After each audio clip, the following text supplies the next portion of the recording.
नमस्कार, मैं हूं सुशांत सिन्हा। राष्ट्रवाद में आपका स्वागत है। आज बात अपने ही मुल्क के उन लोगों की जिन्हें हिंदुस्तान में रहकर तालिबान वाली आजादी चाहिए। उस तालिबान वाली आजादी जिसने अफगानिस्तान में कोहराम मचा रखा है, जिसके जुबान पर कुछ और दिल में कुछ और है। तालिबान का टॉर्चर अफगानिस्तान में सामने आ रहा है। महिलाओं को सरेआम गोली मारी जा रही है, लोगों पर अत्याचार हो रहा है। लेकिन भारत में मौजूद कई कथित सूरमा तालिबान की तारीफ में कसीदे पढ़ रहे हैं। तालिबान के अफगानिस्तान पर कब्जे का स्वागत करते हुए उसे मुबारकबाद दे रहे हैं। तालिबान को सलाम किया जा रहा है। इन लोगों को तालिबान के शरिया में क्रांति नजर आती है। वहीं दूसरी तरफ जब भारत में आतंक के खिलाफ कोई एक्शन होता है तो इन लोगों को परेशानी भी हो रही है। योगी सरकार ने देवबंद में एटीएस कमांडो सेंटर बनाने के लिए जमीन क्या दी। इन लोगों के पैरों के नीचे से मान लीजिए जमीन निकल गई। इन्हें दिक्कत शुरू हो गई।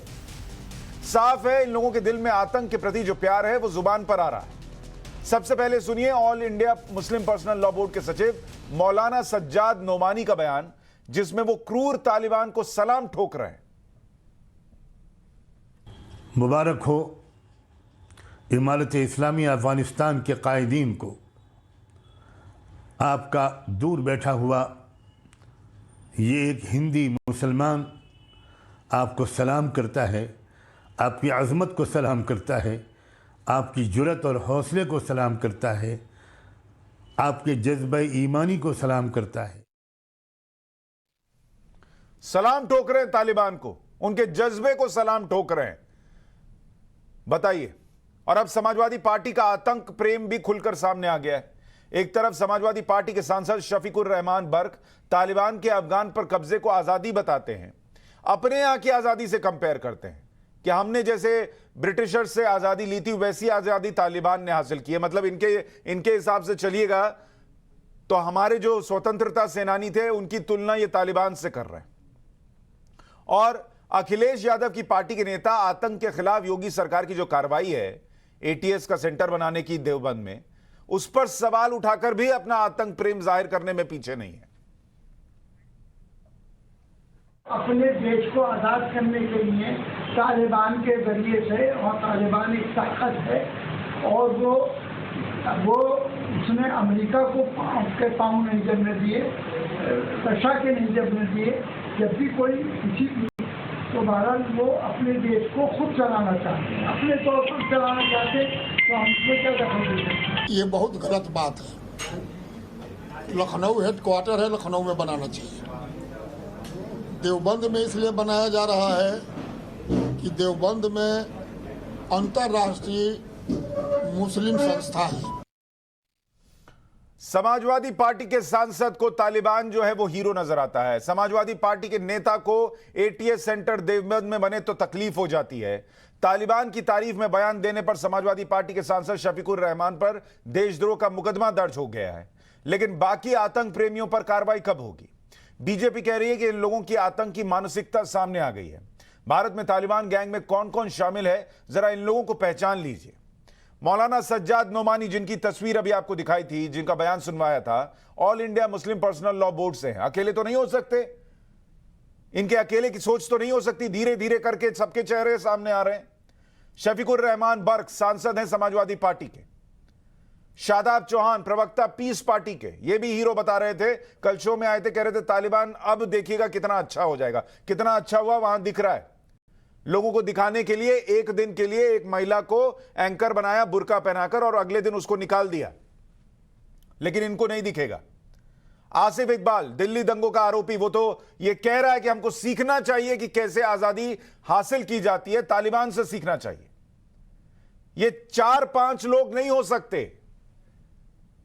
इनको अगर पता होता कि इनकी सोच का विरोध होगा तो ऐसी बातें नहीं कह रहे होते। आप भी समझिए कि भारत में धर्म और राजनीति के ठेकेदार बनकर बैठे इन लोगों की सोच है क्या।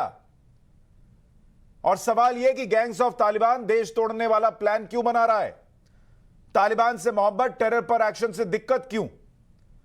आतंक से यारी तो देश से गद्दारी क्यों? तालिबान प्रेमियों का परमानेंट इलाज क्या है, यह आज राष्ट्रवाद में चर्चा करूंगा। हमारे साथ प्रेम शुक्ला जुड़ रहे हैं, बीजेपी के प्रवक्ता। शांतनु गुप्ता पॉलिटिकल एनालिस्ट हमारे साथ हैं। आसिफ सोहेल पॉलिटिकल एनालिस्ट हमारे साथ जुड़ रहे हैं। और मुफ्ती मौलाना नदीमुद्दीन, प्रेसिडेंट है ऑल इंडिया उलेमा काउंसिल के, वो भी हमारे साथ हैं। आप सभी का बहुत स्वागत है। नदीमुद्दीन साहब, तालिबान में ऐसा क्या है जो मोहब्बत कम नहीं होती और यहां एटीएस का सेंटर देवबंद में बन जाए तो दिक्कत होती है, क्यों? देखिए, तालिबान से मोहब्बत मुसलमानों को तो नहीं है, मगर मुसलमानों को तालिबान के नाम पर टारगेट करने का भाजपा का षड्यंत्र है। क्या भाजपा की सोच तालिबान की सोच नहीं है? मुल्ले काटे जाएंगे, राम राम चिल्लाएंगे। क्या कार्रवाई हुई? शंभूनाथ, क्या कार्रवाई हुई? अरेस्ट हो गए, अरेस्ट हो गए। और क्या शफीकुर रहमान, मौलाना सज्जाद नोमानी मुसलमान नहीं है? मंडन किसने किया? उसके अकाउंट में कहां से पैसे आए और कितने पैसे आए? क्या उस पर कितनी कार्रवाई हुई? मॉब लिंचिंग में कितने लोग मारे गए और वीडियो डाल करके मुसलमानों को डराया गया?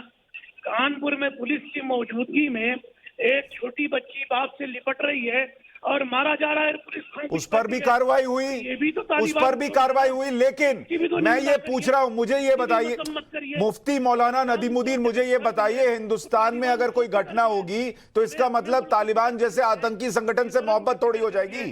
अपने देश की फिक्र करिए। चूल्हे भाड़ में जाए तालिबान, आपको क्या लगा है? तो क्यों नहीं बोलते उन लोगों को? All India Muslim personal law board क्यों कह रहे हैं? मौलाना सज्जाद नोमानी क्यों कह रहे हैं कि उनसे सीखना चाहिए?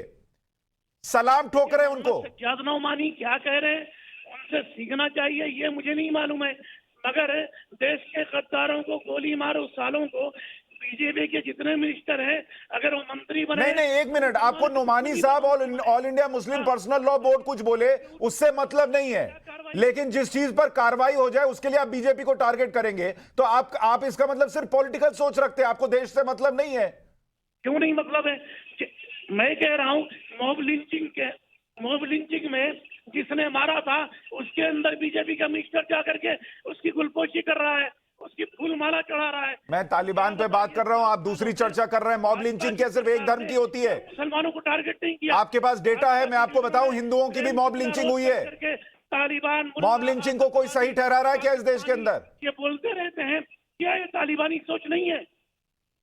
प्रेम शुक्ला साहब, इनका तर्क ये है कि आप जो कर रहे हैं वो तालिबानी सोच है, ये नहीं करते, लेकिन ये तालिबान का समर्थन नहीं करते, लेकिन all India Muslim personal law board के नोमानी साहब कुछ कहेंगे, उनके ऊपर ये कुछ नहीं कहेंगे। ये सुशांत जी, इनकी तालिबानी सोच तो इसी में स्पष्ट दिख रही है। तालिबान के खिलाफ, तालिबान का समर्थन करने वालों के खिलाफ बीच में ना बोले, कृपया थोड़ी भद्रता दिखाए। हालांकि तालिबानियों से भद्रता की अपेक्षा नहीं है, फिर भी मैं अपेक्षा करता हूं कि आप टाइम्स नाउ नवभारत नेटवर्क पर बैठे हैं तो कम से कम जो है बीच में अभद्रता नहीं करेंगे। तो बहुत शांति से आपकी अनर्गल प्रलाप को, आपके अनर्गल प्रलाप को भी सुन रहा था। आपसे अपेक्षा है कि मेरी संयम भरी वाणी को आप सुनेंगे।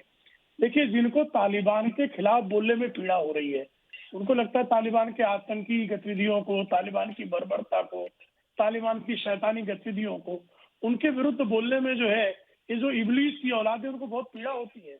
इबलीस के लोगों को तो वही अच्छे लगते हैं तालिबानी। तालिबान के विरुद्ध बीच में चिल्लाने लगे। अभी तो बोले इनको इबलीस की औलाद कहा नहीं था, चिल्लाने लगे, चिल्लाने लगे। पहचान लिए गए ना, रेखांकित हो गए ना, इबलीस की औलाद रेखांकित हो गया, इबलीस की औलाद रेखांकित हो गया। अरे क्या खतरनाक भाषा बोलोगे, बकवास किए जा रहे हो। मैंने आपको इबलीस की औलाद कहा, आप क्यों चिढ़ गए? तालिबान के लोग इबलीस की औलाद है ना, तालिबान के लोग इबलीस की औलाद है। तालिबान को अगर मैं इबलीस की औलाद कहता हूँ तो आपकी क्यों फटी जा रही है? आपकी मुंह में क्यों आ जा रही है? प्रेम शुक्ला जी, थोड़ी मर्यादा के साथ। मैं तो अच्छी बात, मर्यादा की बात कर रहा हूँ। तो क्यों पागल ये मेरे को इबलीस की औलाद कह रहे हैं, बकवास किए जा रहे हैं? सुशांत जी, आपने इनको रोकना चाहिए।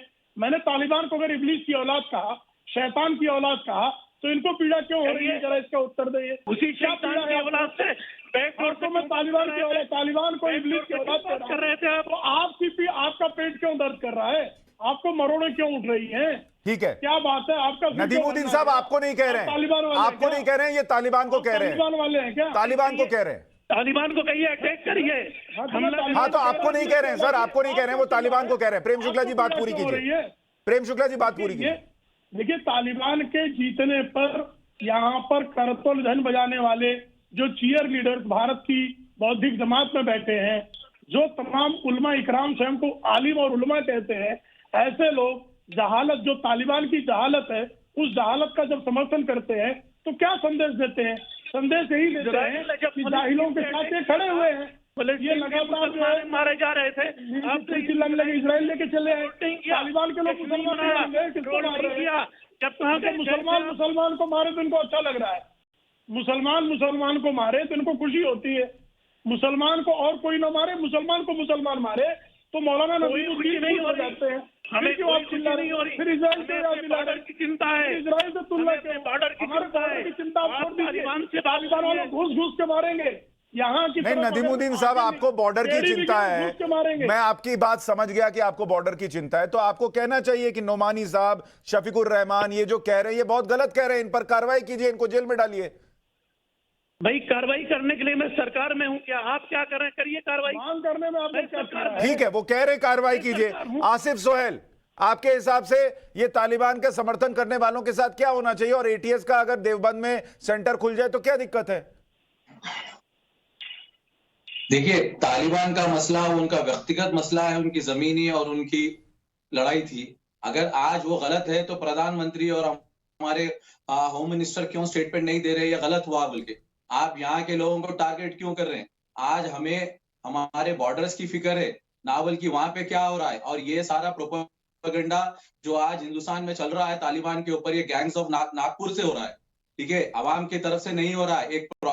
आप जब इनके पास कोई मुद्दा नहीं है तो तालिबान को लेके नहीं, एक मिनट सर, सुनिए आप, पहले सलाम ठोक रहे हैं, सलाम ठोके जा रहे हैं तालिबान को, और आप कह रहे हैं कि कोई चिंता नहीं करने की बात नहीं है। सुनिए आप, 30 मुल्कों ने अपने पैर झुका दिए उनके सामने, सुपर पावर अमेरिका ने पीछे हटा दिया, ठीक है, उनकी व्यक्तिगत लड़ाई है, हमारी जो लड़ाई नहीं है ना। तालिबान ने हमारे मुल्क के खिलाफ कोई स्टेटमेंट आज तक भी नहीं दिया है। आज अगर हम पहल नहीं करेंगे, चाइना और पाकिस्तान दोस्त बन जाएंगे, दो हाथ बन जाएंगे हमारे बॉर्डरों। तो इसका मतलब आप आतंकी संगठन की तारीफ करेंगे, उनसे कहेंगे सलाम? नहीं तो देखिए, आतंकी संगठन, जब हमारे प्रधानमंत्री पाकिस्तान जाके बिरयानी खा सकते हैं और जो पाकिस्तानी हमारे सरहद के ऊपर जवानों को मारते हैं, तो वो कोई बात नहीं है। तो उसके बाद एयर स्ट्राइक भी होती है, उसके बाद सर्जिकल स्ट्राइक भी होती है। आपको हमारे होम मिनिस्टर स्टेटमेंट देना चाहिए, तालिबान में जो हो रहा है सही है। अरे भाई, सरकार स्टेटमेंट नहीं देगी तो तालिबान हीरो थोड़ी हो जाएगा सर। आपको ये बोलते क्यों नहीं बनता कि तालिबान हीरो नहीं हो सकता, एक आतंकी संगठन है। मौलाना नौमी साहब और ये भरत साहब के स्टेटमेंट से तो कुछ होगा नहीं ना, बोलने से। क्यों, कैसे नहीं होगा सर? एक मिनट, कैसे नहीं होगा? समाजवादी पार्टी के सांसद हैं, all India Muslim personal law board के हैं सर। देश के युवा को अगर उनको फॉलो करता है, उसको लगेगा अरे तालिबान तो हीरो है, इससे सीखना चाहिए, इनसे इनकी आजादी लेने के तरीके को सलाम करना चाहिए। देखिए, देश के प्रधानमंत्री और होम मिनिस्टर मौन व्रत क्यों रखे बैठे हुए? गलत हो रहा है, प्रधानमंत्री इंपॉर्टेंट है स्टेटमेंट, ठीक है, उनको स्टेटमेंट देना चाहिए, इंडिया का क्या स्टैंड है। आज हम शांतनु गुप्ता, क्या ये पूरा मसला सिर्फ प्रधानमंत्री सरकार क्या कर रही है उस पर निर्भर है, या ये लोग जो बयान दे रहे हैं, शफीकुर रहमान हो, all India Muslim personal law board के लोग हो, या फिर दिल्ली दंगों का आरोपी हो, जिनको तालिबान को सलाम करने और सलाम ठोकने की जल्दबाजी है, उससे कोई फर्क नहीं पड़ेगा क्या? नहीं, तो इनसे क्या मतलब है?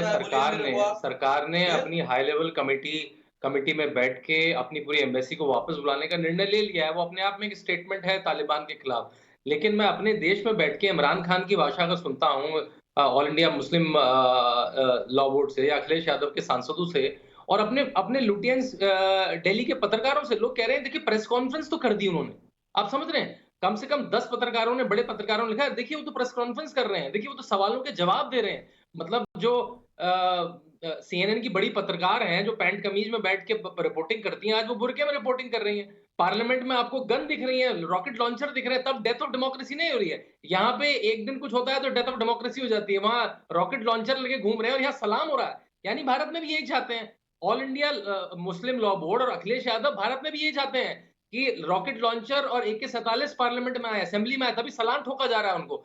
ये नॉर्मल बात नहीं है। यहाँ के यूथ को उकसाया जा रहा है कि तुम भी बनो ऐसे, तुम भी चुनाव नाम छोड़ो, चुनाव तो वैसे भी नहीं जीतेंगे कभी, चुनाव नाम छोड़ो, ऐसे आओ, AK-47 लेके आओ, लॉन्चर लेके आओ, और औरतों को बोलो बैंक में नहीं काम कर सकती, औरतों के पोस्टर उतार दो, मारो लोगों को, जो झंडा फहराया उसको गोली मार दो। यहाँ अगर लाल किले पे भी झंडा फहराया जाता है तो पुलिस रिस्ट्रेन करती है, वो तो कहती है मैं उनको पकड़ूंगी, अपने ही लोग हैं, अपने ही लोग हैं। आसिफ और मेरे चैनल सोहेल पे साहब बैठ के यही दो लोग हिंदुस्तान चाह रहे हैं क्या आप आपके लोग? चैनल में बैठ के 2 लोग उसको डिफेंड कर रहे हैं। मैं जवाब दूंगा इसका, इनको खत्म करने दीजिए मेरा जवाब। देखिए, सुन में पहले शर्मिंदगी हमें आज हो गई है। प्रधानमंत्री कार्यालय से जो स्टेटमेंट आया है, खाली सिख और हिंदुओं को रेफ्यूजी दिए गए। हमारे पास जो कल्चर था अतिथि देव भव, आज उसको पता सर आपको पता नहीं है, कल सीसीएस की बैठक हुई है, उसमें ये निर्णय हुआ है कि जो अफगान भी आना चाहते हैं उनको भी लेकर आइए।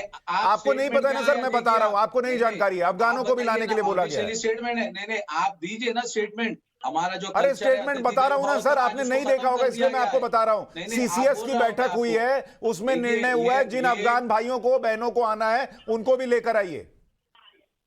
ये मुल्क संविधान से चलता है, नागपुर से नहीं चलता है। फिर इसमें नागपुर, मैं आपको बता रहा हूं स्टेटमेंट, और आप फिर वही बात, आप घूम फिर के नागपुर पे आते हैं, काबुल पर क्यों नहीं जाते? तो आप घूम नहीं जो चीज है, आपको तो हक की बात बता रहा हूं ना, आप सुन क्यों नहीं रहे? आपको तकलीफ क्या हो रही है? तकलीफ ये हो रही है सर कि एक बार आप ये नहीं बोल पा रहे कि एक आतंकी संगठन है तालिबान और इस देश में उसकी बात करने वाला जो है वो देश की खिलाफत कर रहा है। आप ये नहीं बोल पा रहे। आप समाजवादी पार्टी की, all India Muslim personal law board की खिलाफत नहीं कर पा रहे। देखिए, मुझे तकलीफ ये होगी कि अब आगे प्राइम मिनिस्टर हमारे जाके अफगानिस्तान में भी बिरयानी खाएंगे। मुझे तकलीफ उस बात की होगी आगे जाकर। जब जाएंगे तब कार्यालय से जाएंगे तब उनका अरे जाएंगे आप। हमारी पार्लियामेंट, हमने पैसे देकर अफगानिस्तान में पार्लियामेंट बनाई है। आज तकलीफ हमें है। आज भारत को अपना स्टैंड बताना होगा। पूरी दुनिया देख रही है। आप पहले अपना स्टैंड बताइए ना सर, भारतीयों का स्टैंड बताइए। आप भारतीय हैं, आसिफ सोहेल का स्टैंड क्या है तालिबान के लिए? नहीं मैं तो आपको बोल रहा हूँ ना। देखिए, वो उनकी जातीयत, अपने जमीन की लड़ाई थी, वो उनकी लड़ाई, उनकी जातीयत थी। हमें उससे कुछ करना नहीं है, मगर उनकी कट्टरपंथी सोच के खिलाफ हम कल भी थे, आज भी रहेंगे। इससे इस्लाम और शरीयत से इसका कोई मतलब नहीं है। इस्लाम और शरीयत ये आप अच्छी बात कर रहे हैं आसिफ भाई, ये आप अच्छी बात कर रहे हैं आसिफ भाई।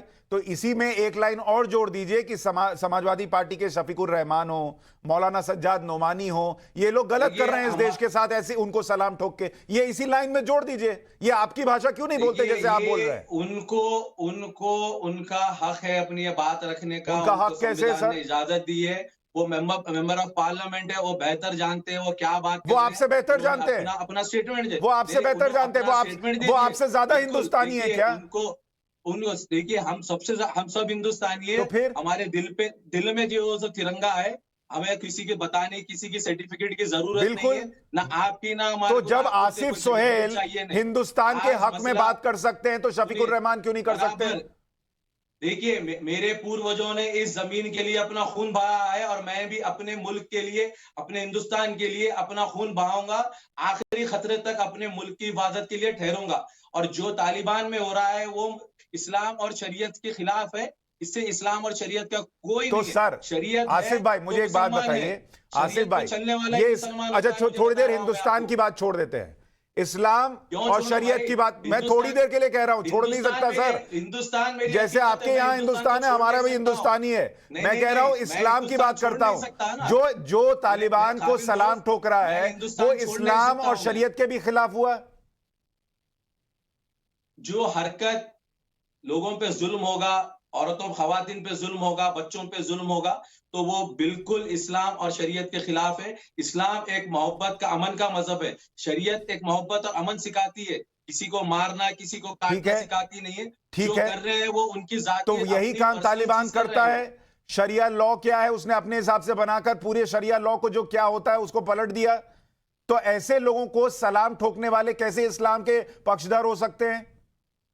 देखिए, उन्होंने अपनी मुबारकबाद दी है, वो उनकी वक्तियत रहा है। मैंने आपको यही तो दिक्कत है, आपसे बोला ही नहीं जा रहा। प्रेम शुक्ला साहब, इनसे बोला ही नहीं जा रहा कि शफीकुर रहमान और नोमानी साहब जो है वो गलत कर रहे हैं। आप सुनिए मेरी बात, वो गलत है तो मैं प्राइम मिनिस्टर से सुनना चाह रहा हूं। तो प्राइम मिनिस्टर को तो गलत बोलते हैं, इनको नहीं बोल पाते ना आप, ये दिक्कत हो रही है। प्रेम शुक्ला साहब, देखिए इनका संकट यही है, तालिबान के चीयर लीडर्स का प्रॉब्लम यही है कि तालिबान के लिए ताली भी बजानी है, और आप लोग नागपुर के चीयरलीडर्स का है, ये तकलीफ हमें भी है। आप लोग गैंग्स ऑफ नागपुर है ना, तोड़ने की हमें मत बोलिए। बदतमीज को जरा चुप कराइए। नहीं, आप बदतमीज शर्म आना चाहिए। क्या बदतमीजी? इसके बीच में नहीं बोला था, आप क्या बात कर रहे हो? इस बेशर्म बेहया बीच में नहीं बोला था।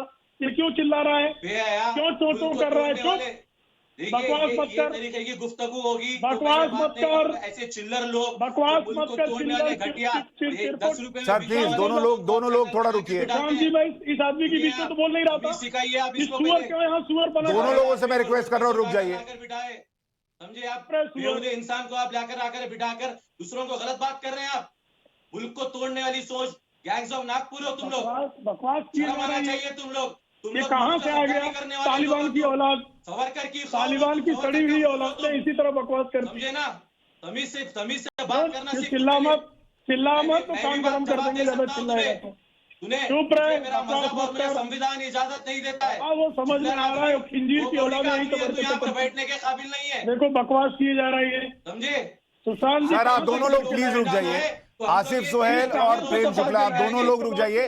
आसिफ जी रुक जाइए, अभी प्रेम शुक्ला जवाब दे रहे, फिर आपको मौका देंगे। पहले तमीज से इन्हें बात करना, दोनों के लिए मैं कह रहा हूँ, दोनों लोग रुक जाइए। समझे ना? ये 2 कौड़ी के लोग कहाँ से आ गया ये? अरे फिर आसिफ भाई आप भी फिर वो 2 कौड़ी और 3 कौड़ी पे चले गए, रुक जाइए ना। इसकी औकात नहीं है। प्रेम शुक्ला जी आप भी संयमित भाषा में बोलिए। अरे आप किसी भी सुअर को लाके बैठा देंगे तो मैं कहाँ तक संयम करूंगा? अरे प्रेम शुक्ला जी, कचरा फैला रहा है। समझे? आसिफ सोहेल प्लीज रुकिए। प्रेम शुक्ला आप अपनी बात कहिए, आप पॉइंट पर आइए।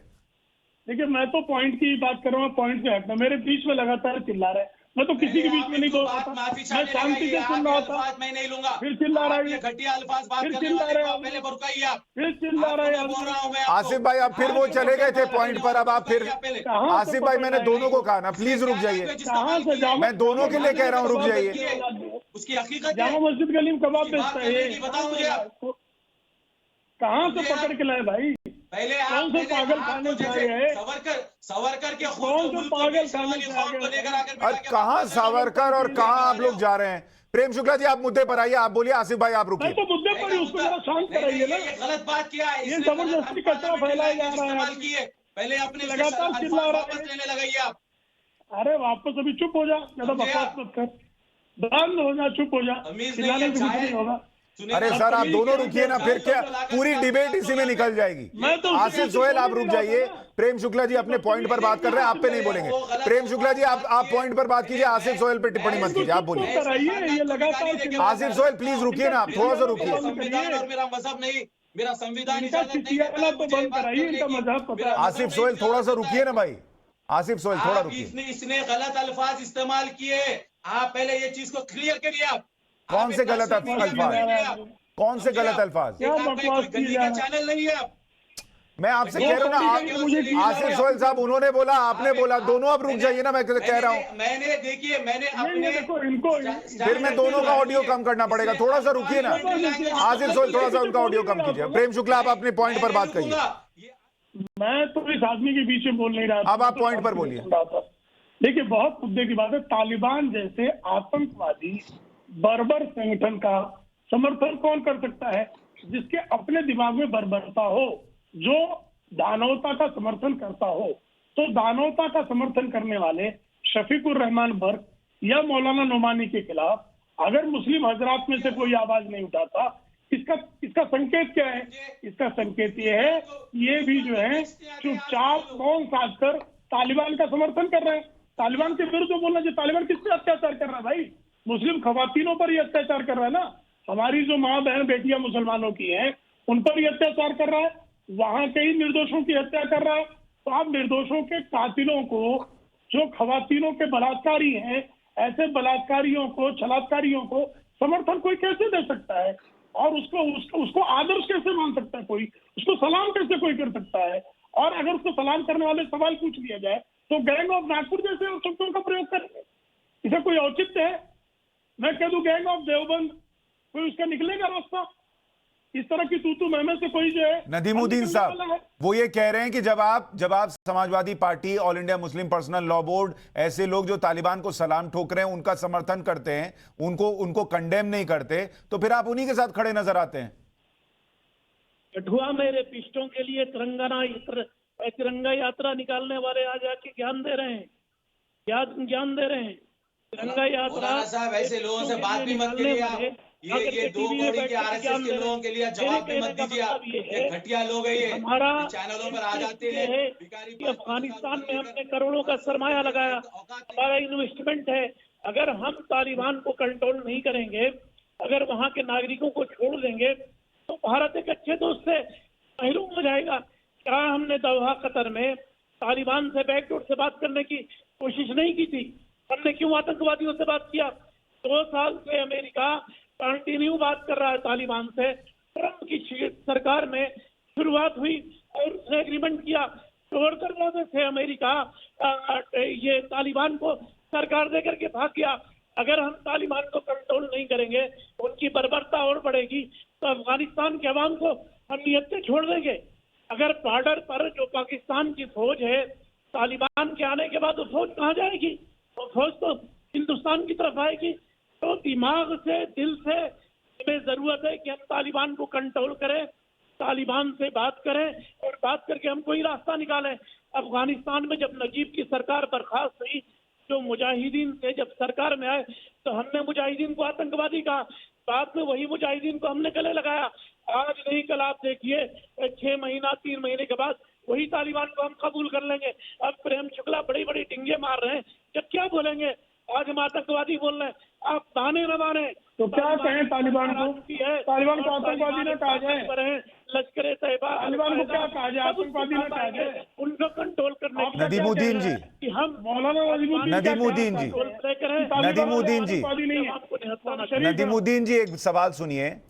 अगर एक पड़ोस के मुल्क में मान लीजिए तालिबान कब्जा कर ले और उसको बाकी देश कहें कि ठीक है हम इनको स्वीकार कर रहे हैं, बात करना, क्योंकि पड़ोस का मुल्क है और जो आप कह रहे हैं इन्वेस्टमेंट है और वहां लोगों को देखना भी है, बात करना मजबूरी हो सकती है, लेकिन बात करने की ये मजबूरी तालिबान को आतंकी से सलाम ठोकने के लायक नहीं बना देगी।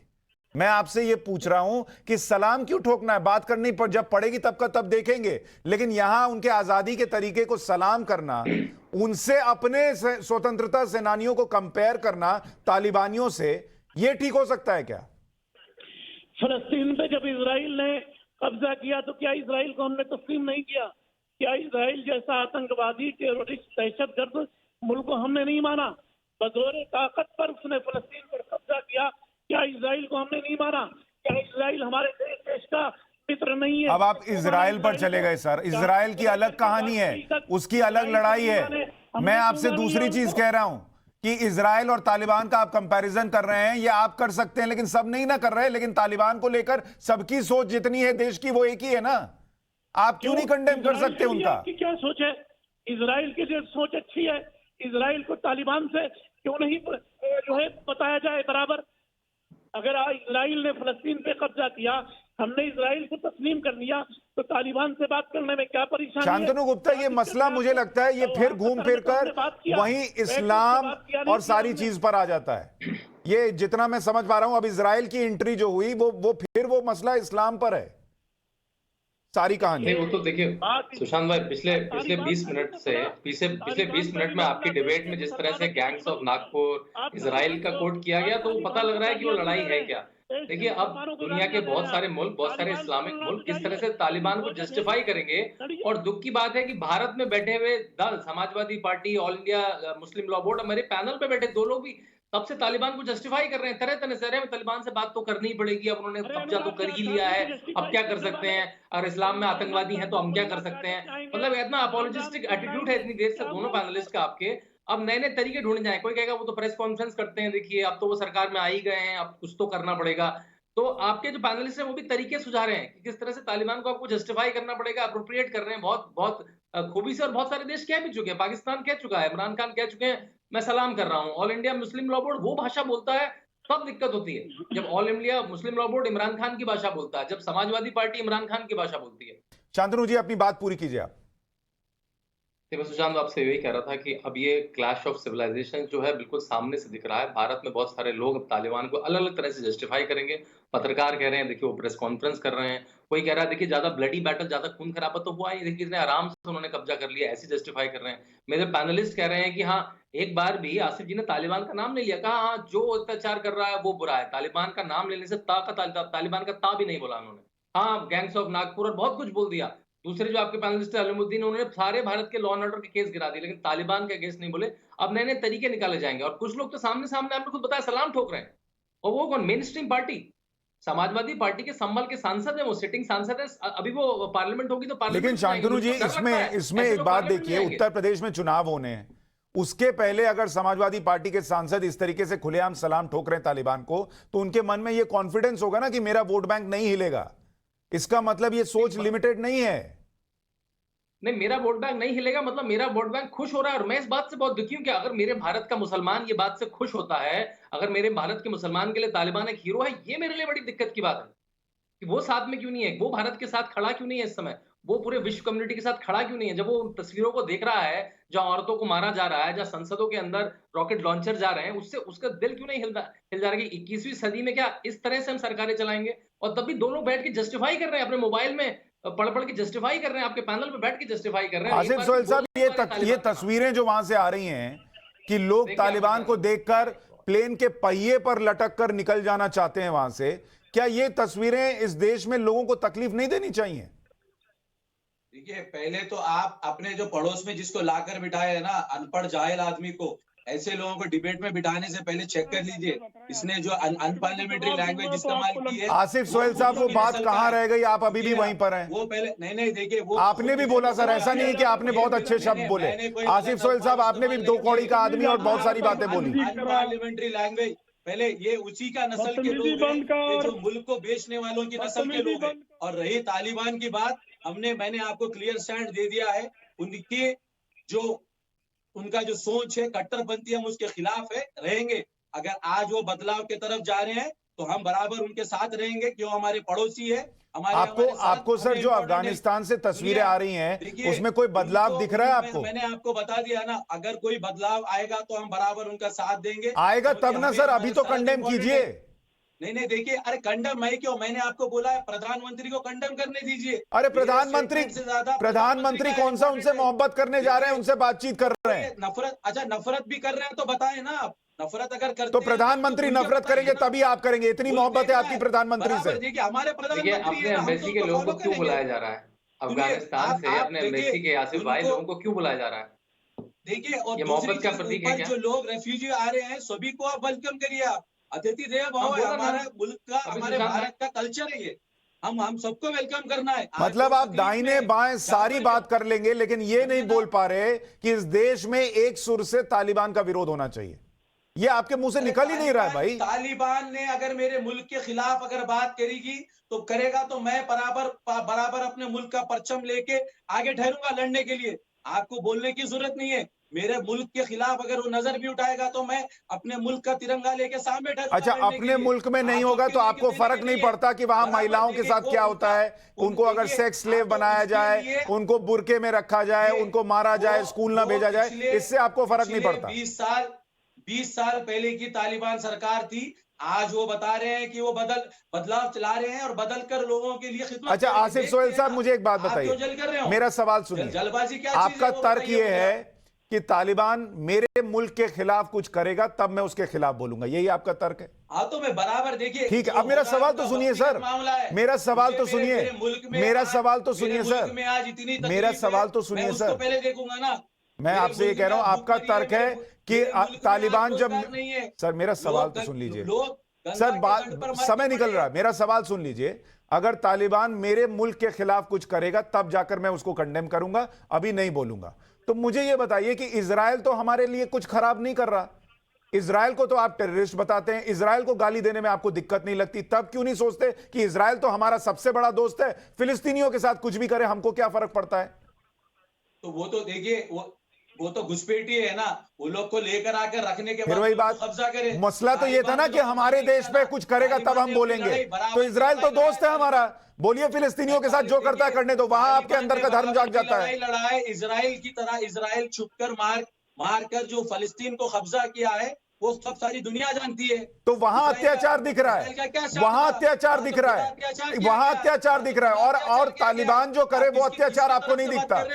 आपको सिर्फ ये आपकी बातचीत से यही पता चल रहा है, चाहे वो हिंदुस्तान हो या चाहे बाहर हो, जहां पर भी हो मुसलमान से आपको तकलीफ है। मुसलमान से तकलीफ कैसे है सर? मुसलमान से तकलीफ कैसे है? वो जो अफगानिस्तान में जो प्लेन के पहिए में चिपक कर उड़ गया और नीचे गिर के मरा, वो भी मुसलमान ही था।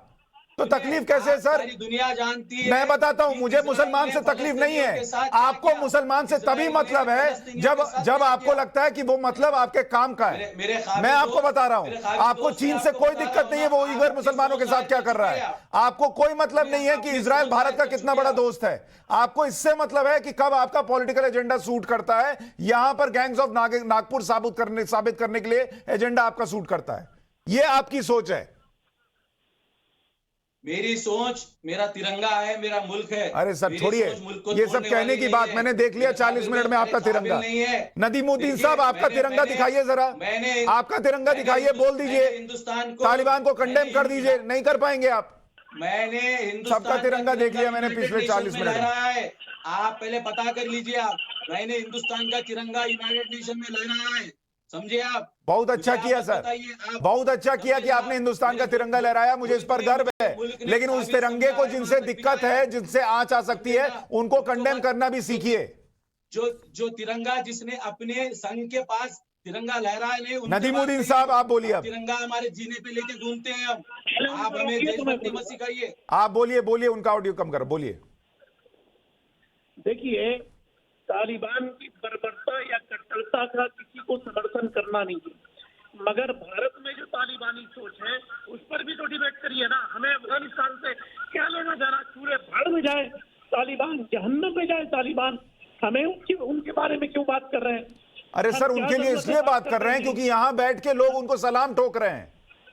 हाँ, अरे जो सलाम ठोक रहे हैं आप ठोक दीजिए उनको। ठीक है, प्रेम शुक्ला जी, जो सलाम ठोक रहे हैं उनको ठोक दीजिए। हमें क्या लेना देना? अभी फिलिस्तीन की बात आई तो फिर फिलिस्तीन क्या भारत का अंदरूनी अंग है? और जो लोग राम राम को इजरायली पीटते हैं उनको पीड़ा होती है क्या? और अगर तालिबानी अफगानियों को पीटे ठोके गए, इनको जो है चिल्लाएंगे, कोई पीड़ा नहीं है। जाएंगे, ठोके गए। अगर इनको जो है तालिबानियों ने अगर मुस्लिम महिलाओं की हत्याएं की, मुस्लिम महिलाओं को कोड़े से मारा, तो ये पुलिस वालों को क्योंकि ये बात छोड़िए, आपसे बड़ा इजराइल मारेगा। सबसे बड़ा तालिबानी है प्रेम शुक्ला का दिमाग, तालिबानी है प्रेम शुक्ला। आप तालिबानी हैं इनके हिसाब से। आइडियोलॉजी तालिबानी है। इसी से आप समझ सकते हैं औलाद है। कितने ये इब्लीस की औलादें हैं। नागपुर के तिरंगा के लिए इन्होंने कुछ नहीं किया, देश के लिए बलिदान इब्लीस की औलादें, यजीद की औलादें क्यों पगलाई पड़ी है, क्यों सनक रहे हैं? आप समझ सकते हैं कि आपने तालिबान के खिलाफ सवाल पूछ लिया तो इस आदमी का भेजा खराब हो गया। खतरा गिराने वाले औकात दिखानी शुरू कर दी। की औलादों ये औकात दिखाई नहीं दे रही। इब्लीस की औलाद तेरी औकात दिखाई दे रही है। अंग्रेजों दिखाई दे रही थी सुअर की औलाद तेरी औकात दिखाई दे रही है। जान दे रहे हो तुम, सुअर की औलाद तेरी औकात। अरे सर, प्रेम शुक्ला साहब, आप फिर वही गलत। प्रेम शुक्ला जी, ये ठीक नहीं है। नहीं, प्रेम शुक्ला जी, ये ठीक नहीं है। हमारे पुरखों का ये गोडसे हमारा रोल है, हम बता रहे हैं। हमने जंगल कटाई है, हमने आजादी के लिए। फिर मैं वही कहूंगा, फिर दोनों का ऑडियो थोड़ी देर कम कर दीजिए। शांतनु गुप्ता, मुझे ये बताइए कि क्या ये जो मसला कि आप एटीएस का अगर देवबंद में सेंटर खुल जाए तो आपको दिक्कत है, और तालिबान को आप सलाम ठोक रहे हैं, क्या ये दोनों कनेक्टेड नहीं है? बिल्कुल कनेक्टेड है। जब आर्मी का कोई बेस बनता है तो वो जगह जगह पे बनता है। वो जरूरी नहीं है कि देवबंद को देख के बनाया गया। वो अलग बात है कि जो तालिबान की फिलॉसफी है वो देवबंद से मिलती है बहुत ज्यादा, वो अलग बात है। लेकिन वैसे बहुत जगह बेस बनाए जाते हैं, लेकिन एक ही समय में आप तालिबान का ता भी नहीं बोलते हैं और एटीएस जो देश की सुरक्षा फोर्स है उसके अगेंस्ट में जाते हैं। और अखिलेश यादव की प्रेस कॉन्फ्रेंस मुझे याद है, जब यूपी एटीएस ने 2 आतंकवादियों को पकड़ा तो उन्होंने यूपी पुलिस में मुझे बिलीव नहीं है। और 2012 के अपने मैनिफेस्टो में 2012 के मैनिफेस्टो में अखिलेश यादव ने लिखा कि मैं टेरर अक्यूज को छोड़ दूंगा। उन्होंने ट्राई भी करा, तो हाई कोर्ट ने रोक दिया उनको। तो ये ऐसा नहीं है कि ये जो शफीकुर रहमान ने बोला एकदम से बोल दिया, वो अखिलेश यादव से फ्लो के यार ये मानसिकता कि मुझे टेरर अक्यूज को बचाना है, सबको बचाना है, बस मेरा मुस्लिम वोट बैंक सुरक्षित रहे। लेकिन मुझे दुख इस बात का है कि मेरा जो मुस्लिम भाई है भारत का, उत्तर प्रदेश का, वो इनके विरुद्ध क्यों नहीं आ रहा है? उनके लिए तालिबान हीरो कैसे बना पड़ा है? वो ज्यादा चिंता की बात है कि क्या ये सारे मुसलमानों को रिप्रेजेंट कर रहे हैं तो मेरी बहुत चिंता की बात है सुशांत भाई मेरी। आसिफ सोहेल साहब, अगर देश में कहीं भी एटीएस का सेंटर खुल सकता है तो देवबंद में क्यों नहीं खुल सकता? बिल्कुल खुलना चाहिए। देखिए, मुल्क की हिफाजत पहले आज होती है। देवबंद में भी खुलना चाहिए, नागपुर में भी खुलना चाहिए, हर जगह पे खुलना चाहिए। सिर्फ एक जगह देवबंद में खोलकर आप ये बताना चाह रहे हैं कि सिर्फ वहां पे लोग हैं? हर जगह पे खोलिए आप। नागपुर में भी एक आपका सेंटर सर, यूपी में 10 जिलों में खुल रहा है। बहुत नहीं, बहुत वेलकम कर रहा हूं मैं। ये अच्छा मूव है। भारत सरकार को चाहिए हर जगह पे एक एटीएस सेंटर हो, और इसके अंदर जो सही जो लोग गलत है उनको पकड़ कर लाए, ना बल्कि एक मजहब के लोगों को पकड़ कर लाकर जो सो चूल्ही पे चढ़ाए। आप जो है जेल में रहकर बाइज्जत बरी होकर आए हैं, आप आतंकवादी बताए, उनके खानदान तबाह हो चुके हैं। हमने देखा है उनका दर्द, चाहे वो मुसलमान हो चाहे हिंदू हो, जो थे ना दोनों धर्म के सर, हर जगह दोनों धर्म के थे ना सर, लोग दोनों के धर्म के लोगों को किया गया है। ये लोग अपना स्टैंड क्लियर रखे, अपनी इंक्वायरी एक संवैधानिक तरीके से करी जाए, ना बल्कि एक आसिफ भाई आप खुद कह रहे हैं ना कि दोनों धर्म के लोग हैं, तो फिर ये क्यों बोलते हैं कि एटीएस जो है वो एक धर्म को टारगेट करने के लिए बनाया जा रहा है? वहां पर पॉलिटिकली मोटिवेटेड नहीं होना चाहिए। आज उत्तर प्रदेश में इतना माहौल खराब हो चुका है लॉ एंड ऑर्डर का, आप देखते हैं 7,000 के ऊपर एनकाउंटर किए गए मुसलमान लोग के, आप अब तक वेट भी नहीं करे उनका कोर्ट के अंदर जब केस चल रहा है, आपको किसने इजाजत दी? 7,500 के ऊपर ऑन रिकॉर्ड एनकाउंटर किए गए हैं। अभी वो प्रेम शुक्ला जी, क्यों सरकार को लगा देवबंद में एटीएस का सेंटर होना चाहिए? देखिए, जहां भी हमको आतंकी गतिविधियों की खबर लगेगी वहां पर आतंकी गतिविधियों को नियंत्रित करना यह सरकार का दायित्व है। तो ऐसे में अगर देवबंद में आतंकी गतिविधियों की सूचनाएं मिलती हैं और अगर रणनीतिक तौर पर देवबंद में एटीएस का हेडक्वार्टर खुलने से आतंकी निरोध में अगर हमको आसानी होती है तो खोलेंगे, इसमें किसी को क्या आपत्ति हो सकती है? नदीमुद्दीन जी, आपको कोई आपत्ति है देवबंद में एटीएस सेंटर खुलने से? देखिए, एटीएस का सेंटर कहीं भी खोले क्या आपत्ति है? एक नागपुर में भी खोलिए ना, आरएसएस के हेडक्वार्टर। फिर नागपुर, ये पूरे शो में गजब है। तालिबान से कंपैरिजन नागपुर, देवबंद से नागपुर, ये नागपुर से इतनी मोहब्बत क्यों है? फिर आप लोग भी नागपुर में रहिए ना सर। नागपुर में क्या सिर्फ आरएसएस का मुख्यालय है क्या? अरे गजब है, गजब है, आपको गजब है। अरे क्या बात कर रहे हैं आप? मैं कुछ कहना चाहूंगा आपको। मानसिकता है ये। आसिफ सोहेल कुछ जोड़ रहे हैं। आसिफ भाई बोलिए, आसिफ भाई बोलिए। देवबंद अगर भारत का पार्ट है तो नागपुर भारत का पार्ट नहीं है क्या? नागपुर में क्यों नहीं खोले हैं? एक मिनट रुक जाइए मौलाना साहब, आपका एक नेशनल चैनल है, उसके एथिक्स रखते हुए आप नेक्स्ट टाइम डिबेट के ऊपर बुलाइए, एक हेल्दी डिबेट रखिए। ये एकदम घटिया किस्म की चिल्लर गुफ्तगू और ये अनपार्लियामेंट्री लैंग्वेज को इस्तेमाल मत करिए आप।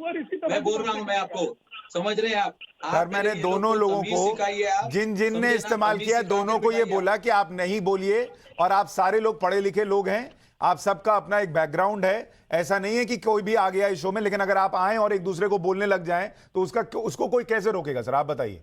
आपको बोला चुप होने, आप भी नहीं होते थे, वो भी नहीं होते थे। एथिक्स मैं एथिक्स कमेटी तो यहाँ सर संसद में नहीं चल पा रही, यहाँ चैनल पर क्या चलेगा? मैं नदीमुद्दीन साहब, पीएम लगातार देखिए अभी भी चर्चा कर रहे हैं भारतीयों को निकालने को लेकर। आपकी जो तकलीफ थी, आपका जो दर्द था, सुन रहे हैं पीएम। देखिए, पहली बात तो देश के मुसलमानों को तालिबान से जोड़ने की हिमाकत और गलती मत करिए। तालिबान की क्रूरता, बर्बरता की निंदा है और उससे देश के मुसलमानों का कोई लेना देना नहीं है। और बार बार आप कह रहे हैं कि यूपी का इलेक्शन आ रहा है इसलिए ऐसे मुद्दे उठ रहे हैं, तो क्या यूपी का मुसलमान तालिबान के समर्थन में है या तालिबान के सपोर्ट में है? हमारा इंटरेस्ट सिर्फ बॉर्डर। सर मैं तो कह रहा हूं बिल्कुल नहीं होना चाहिए, और इस देश के हर मुसलमान, हर हिंदू, हर सिख, हर ईसाई को जो पार्टी ऐसा करे उसको वोट ही नहीं करना चाहिए। मैं तो ये कह रहा हूं, मैं कहां कह रहा हूं, लेकिन जो लोग ऐसी सियासत कर रहे हैं उन पर सवाल उठा रहा हूं मैं तो। बिल्कुल उनको वोट नहीं देना चाहिए, जो सियासत कर उन पर बैन करना चाहिए। बिल्कुल। शांतनु गुप्ता जी, क्या अखिलेश यादव ये हिम्मत दिखा पाएंगे कि वो शफीकुर रहमान पर खुद कोई कार्रवाई कर दें? जी बिल्कुल नहीं। आपने 2012 से 17 के मुख्यमंत्री काल में, जैसे मैंने आपको पहले बताया, उन्होंने टेरर एक्यूज को छोड़ने की बात करी, हाई कोर्ट ने उनको फटकारा और वो नहीं करने दिया। आजम खान खाद्य मंत्री थे जो रोज हिंदुओं के खिलाफ सरकार में रह के स्टेटमेंट देते थे, उनको हिंदुओं को चिढ़ाने के लिए बल्कि कुंभ का प्रभारी बना दिया। उनके समय कुंभ हुआ था अखिलेश यादव ने, तो अखिलेश यादव ऐसा नहीं करेंगे। वो 17-18% मुस्लिम वोट है उसके पीछे हैं, बल्कि वो तो चाहते हैं, बल्कि क्या पता अखिलेश यादव से आया, भाई तुम चलाते रहो, जिससे हम अगर ओवैसी आ रहे हैं, कोई और आ रहे हैं, तो मुस्लिम वोट छट के ना सारा मुझे ही आ जाए और आप अपनी तालिबानी सोच दिखाते रहो। तो अखिलेश यादव कुछ इस पे स्टेटमेंट भी नहीं देंगे, ट्वीट भी नहीं करेंगे, मैं आपको गारंटी से बता रहा हूं। प्रेम शुक्ला जी, इसका इलाज क्या है फिर? जी देखिए, इसका सबसे बड़ा जो है वो सामाजिक परिवर्तन की आवश्यकता है। मुस्लिम समाज का जो नेतृत्व, सामान्य मुसलमान को कोई लेना देना नहीं तालिबान से, वो तालिबान के विरोध में है। लेकिन कुछ लोग वोट बैंक की राजनीति करने के नाम पर जिस तरह से मौलाना चाहे नोमानी हो, चाहे जो है वो शफीकुर रहमान बर्क हो, ये बारंबार इस तरह का बयान देकर क्या ध्रुवीकरण की राजनीति नहीं करना चाहते हैं? जब ये लोग इस तरह का बयान देते हैं, उनका विरोध लोग करते हैं। अब उस विरोध को जो है एनकैश करने के लिए ध्रुवीकरण की राजनीति करना, तो उस ध्रुवीकरण की राजनीति का अल्टीमेटली इरादा क्या है? किसी एक पार्टी को जो ध्रुवीकृत वोट बैंक है उसको देना। तो ध्रुवीकृत वोट बैंक है तब तो इस तरह की बातें कर रहे हैं। शांतनु गुप्ता, आप छोटा जवाब दें कि इसका इलाज क्या है, क्योंकि देखिए हमको 2 दिन लगातार इस पर चर्चा इसलिए करनी पड़ी, 2 दिन क्या 3 दिन करनी पड़ रही है, क्योंकि एक दिन आया, एक वो स्टेटमेंट आया दिल्ली दंगों के आरोपी का, हमने उस पर चर्चा की, फिर देखा अगले दिन और लोगों के आ गए, फिर उसके बाद और लोगों के आ गए, तो ये तो बढ़ता जा रहा है, ऐसा नहीं कि कम हो रहा है। इसका इलाज क्या है फिर?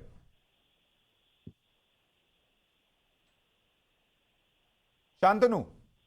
हाँ सुशांत, आपने मुझसे पूछा। सुशांत देखिए, बिल्कुल सच्चाई बता रहा हूँ कि इसका इलाज यही है कि उसका जनता के हाथ में है कि उनको कैसे चुनावों से दूर रखें, चुनावों में सरकारों से दूर रखें, और ऐसा बिल्कुल होता रहा है। जो हुर्रियत है कश्मीर में, उसके हमने सपोर्टर देखे हैं, हमने पाकिस्तान के सपोर्टर देखे हैं इंडिया में, बिल्कुल लुटियंस दिल्ली में देखे हैं, पार्टियों के बीच में देखे हैं।